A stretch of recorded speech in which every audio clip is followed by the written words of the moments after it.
exacto. Ahí hay una visión, no sé si no, pero por al menos una visión, lo que decíamos un ratito, de considerar al hombre como un engranaje de la máquina, decía Sol, como un recurso más de producción. Entonces no era que no era, no sé si era o no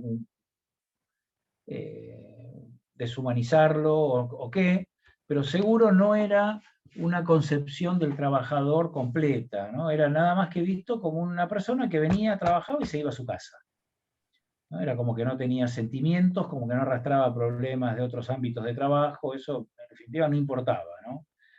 Eh, Tampoco le da importancia al ambiente de trabajo, ¿Cómo? que no habla mucho del ambiente del trabajo. Por No ejemplo, habla en la escuela de humanista una. hablan de la iluminación, del sonido, En demás. realidad, los clásicos hablan los clásicos hablan de la iluminación y el sonido. Ahí, si no te entendí mal, la corrección que te hago es que todos esos variables eran los que se utilizaban en el estudio de tiempos y movimientos para optimizar la tarea. O sea, la iluminación, todos los factores duros de elementos del trabajo, ¿no? La ventilación, la iluminación. Estas cosas sí las consideraba el Taylorismo porque afectaban directamente la tarea. ¿De acuerdo? De Ah, no lo hecho, sabía. el trabajo que origina la teoría de relaciones humanas y el trabajo de Elton Mayo, que es conocido como experiencia de Hawthorne, tiene sus orígenes en un trabajo que se lo contrata a Mayo y a sus investigadores para trabajar sobre productividad en una gran fábrica, y ellos empiezan con una visión clásica a trabajar estos indicadores duros de las condiciones de medio ambiente de trabajo. Y se dan cuenta que hay otra cosa, que no es nada más que iluminación, que no es nada más que ambientación o ventilación, sino que hay otros elementos. Entonces, sí, el Taylorismo, el Fordismo, los clásicos sí consideran esos elementos para optimizar la tarea, ¿verdad? Pero son elementos duros, más luz, menos luz, más velocidad en la cadena de montaje, menos velocidad, y cuando ven, recién alguien nombró la película de Chaplin, no le digo que la vean todas, dura como 1 hora y 30, 1 hora y 36, o sí, bueno, si quieren verla, qué sé yo, pero es una película que tiene casi 100 años, 85 años.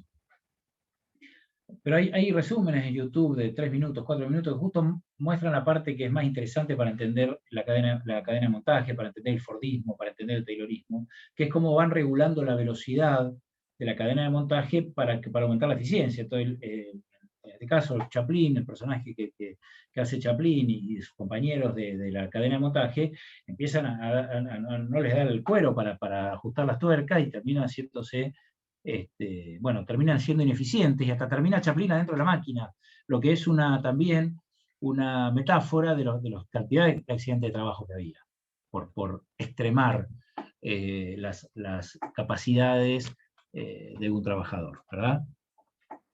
O los límites, para extremar los límites, quise decir, de un trabajador. Fíjense algunas críticas para ir redondeando. Bueno, estoy de acuerdo entonces en lo del hombre como engranaje, el hombre incompleto, esto que marcaban recién algunos de ustedes. Yo digo, bueno, más allá de que habla de un método empírico, habla de un método científico, en realidad su método es eminentemente empírico, digamos, un método por observación tradicional, no tiene otro sistema científico que el empirismo. Entonces, el empirismo es un método que se utiliza como método científico, pero no es el único que se utiliza. Entonces, esto es meramente validación a través del empirismo. Otra limitación a los enfoques está en que él habla siempre de empresas privadas, industriales privadas, y dentro de eso los talleres de producción, o sea que su enfoque es muy de producción, también lo dijimos hoy, salió esto. Es un enfoque desde la base de la organización, habla repito, de trabajo de pala, albañilería, etcétera. O sea, son todos trabajos productivos, de taller. Más que una administración científica, parecería ser una optimización del proceso de trabajo. Esto es la realidad, ¿no? Hay una limitación, esto es algo que no dije, que debería haberlo dicho, que me lo olvidé y les pido disculpas. Predominaba en la época también el concepto de homo economicus, del hombre economicus. Esto no es un invento del taylorismo, esto es un clima de época. Las necesidades hacían que se pensase que el único factor que motivaba la carencia perdón, las necesidades hacían que se pensase que el único factor que motivaba era el factor económico, y que el hombre solo se motivaba en su trabajo por dinero. Eso es lo que se llamó Homo economicus, y fíjense que el modelo taylorista es un modelo que solo cierra con esta concepción del Homo economicus, porque la única motivación que encontró Taylor para mejorar la eficiencia es pagándoles en función de un objetivo o un estándar de producción que debía cumplir. ¿De acuerdo? Bueno, acá lo que hablamos recién, ¿no? No cuenta al hombre en toda su dimensión actuante y pensante, lo toma más que todo como un engranaje de la máquina, ¿verdad? Hay también algunos cuestionamientos en separar muy estrictamente al hombre pensante, al hombre que programa versus el operario. Ahí me parece que es una cuestión más de después cómo se aplicó el sistema Taylor. Y acá hago un pie de página. Es muy distinto analizar el Taylorismo, el soporte del Taylorismo, que después la aplicación del sistema Taylor que hicieron los empresarios. Taylor nunca dijo que había que cambiar de un día para otro. Él decía que había que ir de una forma gradual, que había que llevarse 30 años en pasar de un método tradicional al método científico. Acá llegaban los trabajadores, y tengo trabajos de investigación al respecto, en el cual se terminaba, estudiados digo, ¿no? Se terminaba, se iban a dormir y al día siguiente llegaban a trabajar y se encontraban con que habían cambiado todos los sistemas de trabajo, con que ahora el mecanismo era otro, y eso generaba, por supuesto, mucha ineficiencia y falta de acostumbramiento en todos los trabajadores. Bueno, hoy con teoría de sistemas ya visto, podríamos decir que era un enfoque que quizás consideraba la organización como un sistema cerrado, porque es un enfoque muy, muy primitivo, muy de pensar al trabajador solo en la fábrica y solo en el proceso de trabajo. Y podemos decir también que este enfoque de la fatiga física, que de hecho lo consideraba el estudio de tiempos y movimientos, pero no consideraba nada de la fatiga mental. Entonces, esto que yo les decía hace un rato, hubo cantidad de accidentes de trabajo porque es alienante para una persona estar N horas por día haciendo exactamente la misma tarea. Es cansador y lejos de lograr un mejor resultado, termina logrando todo lo contrario porque la persona llega a una saturación y a un estado de alienación mental que hace que la tarea no la haga eficientemente. Bueno, hay algunas otras más que yo estoy fundido, así que las dejo para, les quedan el material para ustedes. ¿Alguna duda? Estoy fundido de hablar solo, pero si intercambiamos, me recupero, vamos. ¿Algún otro aporte, alguna crítica que se les ocurre?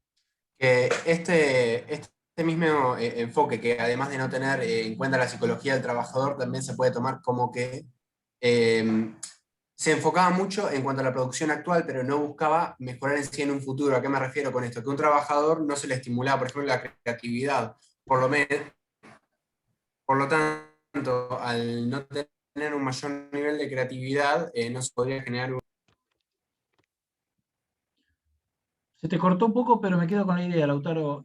Por supuesto, además era una visión muy acotada en términos de desarrollo de recursos humanos. Primero porque se seleccionaba a las personas en realidad, básicamente con cualidades físicas, términos duros, digo yo, ¿no? O de visión, o de fuerza, o de, digamos, características físicas como único motivo para elegir si podía o no hacer una tarea, y lógicamente era muy probable que esa persona, bueno, Taylor no fue un ejemplo de esto, pero era muy probable que esta persona estuviese toda la vida haciendo lo mismo, ¿no? Entonces, no había una visión de desarrollo de recursos humanos más moderna con la que puede haber ahora.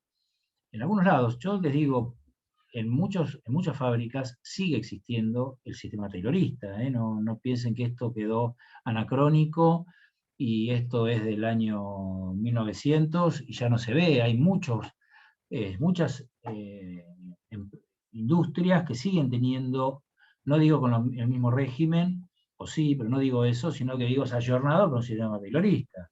Muy similar, Entonces, profe. Yo, perdón que te interrumpa, pero sí, quería agregar a eso que yo soy maestro mayor de obras y estoy en la escuela técnica.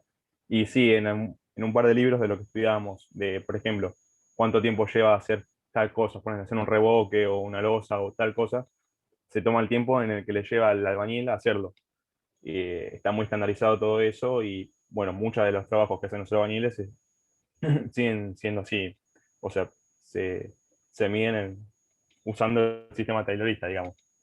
mirá qué buen ejemplo. Sí, bueno, por supuesto. Y cuando yo he hecho trabajos profesionales de revisar líneas de producción de optimizar tiempos de producción, he formado parte de equipos, y cuando vas ahí a ver qué está pasando, vas a eso, vas a empezar, es un modelo taylorista, ayornado, pero es un modelo de estudio de tiempos y movimientos, donde ves dónde están los